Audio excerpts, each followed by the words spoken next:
पहले तो ये है कि 240 पर क्यों अटक गई गाड़ी, 400 पार क्यों नहीं हो गया? इसके बारे में तो आप जगत प्रकाश नड्डा जी से पूछिए। मेरी इच्छा ये थी कि हम तो 500 पार कर जाएं। फिर आपकी इच्छा पूरी क्यों नहीं हुई? अब भगवान हर इच्छा थोड़ा ना पूरी करते। लोग कहते हैं बीजेपी अहंकारी हो गई, क्या लगता है आपको कि अहंकार आ गया?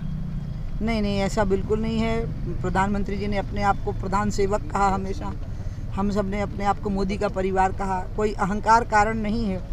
अब समीक्षा बीजेपी करेगी अपने लेवल पे। जो लोग समीक्षा करेंगे उनमें मैं शामिल नहीं हूँ, इसलिए मैं नहीं बता सकती क्या एनालिसिस करेंगे। बाकी मध्य प्रदेश में जो सरकार काम कर रही है, आपको लगता है कि वो ठीक काम कर रही है? बहुत अच्छा।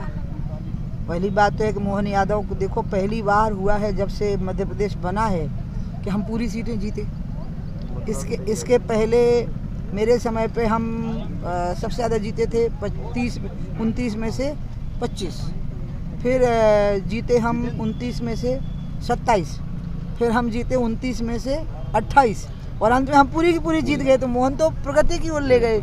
हाँ, और वो बहुत ही सरल और विनम्र व्यक्ति हैं। दीदी, उत्तर प्रदेश में हार की क्या वजह मानती हैं? यूपी में सीटें कम हो गई। इसमें बीजेपी निश्चित रूप से सीटें कम हुई हैं और इसमें बीजेपी अपने लेवल पर समीक्षा करेगी। मुझे अपना जो इनपुट देना होगा, लेकिन मैं अच्छा रहा आपने ये सवाल कर लिया। आप एनडीटीवी की रिपोर्ट, मुझे बहुत ज़रूरी ये बात कहनी है। आपको हिंदू समाज का मन समझना पड़ेगा। हिंदू समाज ना समाज व्यवस्था और धर्म व्यवस्था को एक नहीं करता। ये इस्लामिक समाज है जो धर्म और समाज की व्यवस्था को एक करके चलता है। इसलिए वोट वो सामाजिक व्यवस्था के अनुरूप देंगे। लेकिन इससे उनकी राम भक्ति कम हो गई या वो राम के भक्त नहीं है, ऐसा बिल्कुल नहीं। अयोध्या को लेकर वो राम के भक्त हैं, लेकिन वोट बीजेपी को नहीं देना चाहते थे। हर राम भक्त बीजेपी को वोट देगा, ऐसा अहंकार हमको नहीं पालना चाहिए। और जो हमको वोट नहीं देता वो राम भक्त नहीं है, ये शंका भी हमें नहीं करनी चाहिए। यही बात है। उनकी समाज व्यवस्था अलग है, वहाँ कहीं कोई अनदेखी हो गई है, जिसका ये परिणाम है और कुछ नहीं है। क्या उत्तर प्रदेश में अब जो कुछ भी तस्वीर सामने आई भाजपा के, उसके बाद क्या मथुरा का मामला तूल पकड़ेगा? जब हम 6 दिसंबर के बाद हार गए हैं उत्तर प्रदेश, आप लोग भूल रहे हो, फालतू में मोदी और योगी को ब्लेम कर रहे हो आप। 6 दिसंबर का ढांचा गिरने के बाद जब सरकार गिरा दी गई और सरकार बनी, तो हमारी कहाँ बनी? हम तो हार गए थे ना वहाँ पर। लेकिन हमने अयोध्या को अपने एजेंडे से बाहर नहीं किया था। हमारे हर चुनाव में अयोध्या रही।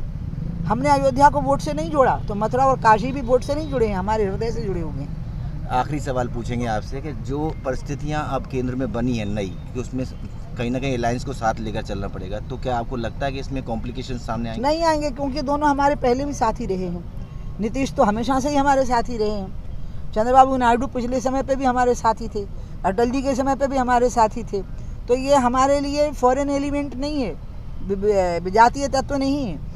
हम तो पहले भी मिलकर काम किए हैं, साथ में काम किए हैं, सहमति से काम किए हैं। ये हमारे पुराने लोग हैं, चले थे साथ मिलकर, चलेंगे साथ मिलकर। Eklavya University Damoh will guide you towards a bright future. 28 acres of lush green campus, largest campus of Bundelkhand, experienced and dedicated faculty.